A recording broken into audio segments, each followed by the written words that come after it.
كان يا مكان يا سادة يا كرام، وما يحلى الكلام إلا بذكر النبي عليه الصلاة والسلام. حكايتنا النهاردة في زمن من الأزمان ما كانش فيه حد مهتم بالوقت ولا بيحسب اليوم فيه كام ساعة، لحد أما واحد ذكي اسمه خالد قدر يحسب اليوم فيه كام ساعة بالظبط. خالد كان أذكى اخواته وكان عنده نهم للتعلم وتطوير الذات.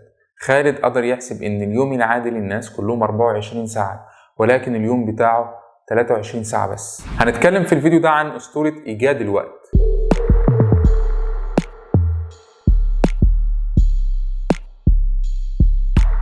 اهلا بيكم مع رسميكم. ده هيكون الدرس التاسع من كورس خليك جدع، واللي بنكمل فيه الشرح المفصل لكتاب اول 20 ساعه للاكتساب السريع للمهارات للمؤلف جوش كوفمان. تقدر تشوف الدرس الاول والثاني من الايه اللي فوق عشان تفهم هدف الكورس وليه سميناه كده. كمان ضروري تشوف اول 6 قواعد. القاعده السابعه من 10 قواعد لتعلم المهارات بسرعه: خصص وقت للتدريب. ايه ده يا رسميكم، فين تكمله القصه؟ هكمل لك حاضر يا برو. خالد فضل طول حياته يدور على ال 24 ساعة اللي هيقدر من خلالها يتعلم ويذاكر ويعمل كل حاجة مفيدة. خالد كان متضايق جدا ان كل الناس عدد ساعات يومهم 24 ساعة وهو اقل منهم ساعة. سمع ان في ساحرة هتقدر تديله الساعة الزيادة ديت. المهم راح لها وجاب لها كل اللي طلبته منه، وفعلا اديته الساعة الزيادة دي. خالد فرح جدا، اخيرا هيتعلم ويتطور. ولكن خالد ضيع الساعة دي في الخروج واللعب والسهر. راح للساحرة تاني وقال لها انا عاوز كمان ساعة. قالت له انت يومك اصلا كان 24 ساعة، ولكن انا خليتك تنام اقل ساعة. بدل ما كنت بتنام 9 ساعات خليتك تنام 8 ساعات.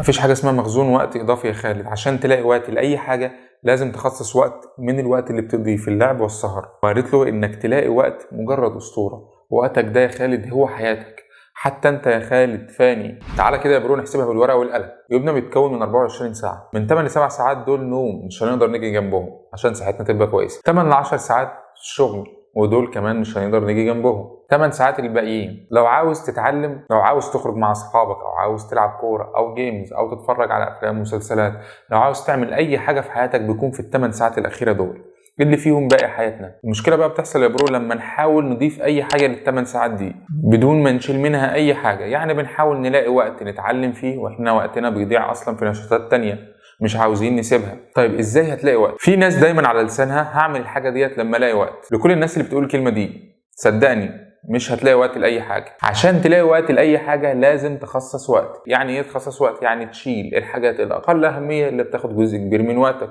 تحط مكانها الحاجه اللي عاوز تعملها. هيجي برو دلوقتي يقول لي بص يا رسميكو، انا مش بخرج مع اصحابي، انا ما عنديش صحاب اصلا، ولا بلعب بلاي ستيشن ولا اي حاجه من دي، ما اعرفش الوقت بيروح فين. صعبت عليا يا برو. افضل طريقه عشان تقدر تحل المشكله ديت وعشان تقدر تخصص وقت هي انك تتابع الوقت بتاعك. يعني ايه يا رسميكو؟ اعمل له فولو؟ لا اعمل لي فولو انا يا برو. يا برو قصدي تتتبع الوقت، يعني تشوف الوقت بيروح فين وتشيل الحاجات الاقل اهميه وتحط مكانها الحاجات اللي عاوز تتعلمها وتتدرب عليها. اتتبع وقت ازاي يا رسميكو؟ حط عليه شريحه GPS. بص يا برو، هتجيب نوتة صغيرة وتكتب فيها قضيت وقتي في ايه خلال اليوم. يعني من الساعة 7 الصبح لحد الساعة 9 صحيت صليت فطرت ورحت الشغل. من 9 ل 5 في الشغل. من 5 ل 7 ماتش الريال. من 7 ل 9 بتعشى وقاعد قدام التلفزيون. من الساعة 10 ل 11 بلعب في الموبايل لحد ما انام.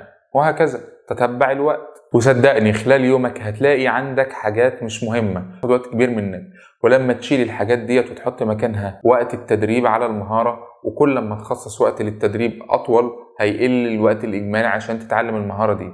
جوش بينصحك بساعة ونص كل يوم عشان تتدرب على المهارة دي. يعني هتاخد حوالي أسبوعين عشان تتعلم المهارة. لازم تلتزم بال20 ساعة، ومجرد ما تقول بسم الله الرحمن الرحيم بدأت أتعلم يبقى لازم لازم لازم لازم لازم لازم لازم لازم تكمل ال20 ساعة أو تخلص المهارة قبل ال20 ساعة. بص مهما حصل، لو وقفوك، لو حاولوا يحبطوك ويكسروك، خليك دايما جامد. جرب حاول عاند والتزم بال20 ساعه. طيب اشمعنى يا رسميكو 20 ساعه؟ زهقتني. بص رقم واحد زي ما قلنا قبل كده ان الاجزاء الاولى من تعلم اي مهاره بتحس انها اصعب مهاره في العالم. هتحس بالارتباك وممكن تحس انك مصدع، وكل ده عكس الواقع تماما. رقم 2 هتلاقي مشاكل وحواجز غير متوقعه. بدل ما تستسلم لما تمر بابسط صعوبه، ولكن لما تلتزم ب20 ساعه من الاول هتدي لنفسك وقت تحل المشكله دي، وده هيساعدك على الاستمراريه. خلي الفكره على انها تدريب للعزيمه. فانت مش هتخلي مشكله بسيطه تمنعك من تعلم حاجه انت قررت تتعلمها. يا اما تحل المشكله دي، يا اما تعمل كل حاجه عشان تلتزم بال20 ساعه. ضروري تحط لنفسك جدول محدد، مثلا ساعه في اليوم، او زي ما جوش بينصحك ساعه ونص. لازم تحدد وقتها بالظبط، يعني مثلا من الساعة 5:30 لحد الساعة 7 وهكذا.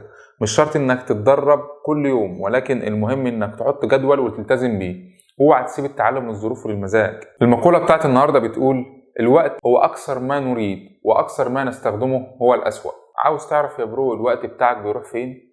ادخل دلوقتي على إعدادات الموبايل وشوف قضيت كام ساعة عليه النهاردة، وانت هتعرف الوقت بتاعك بيروح فين. هنعرف في الفيديو الجاي أهمية يافطات الطريق. لو مهتم بالمحتوى ده ما تنساش تعمل اللي عليك وخليك جدع.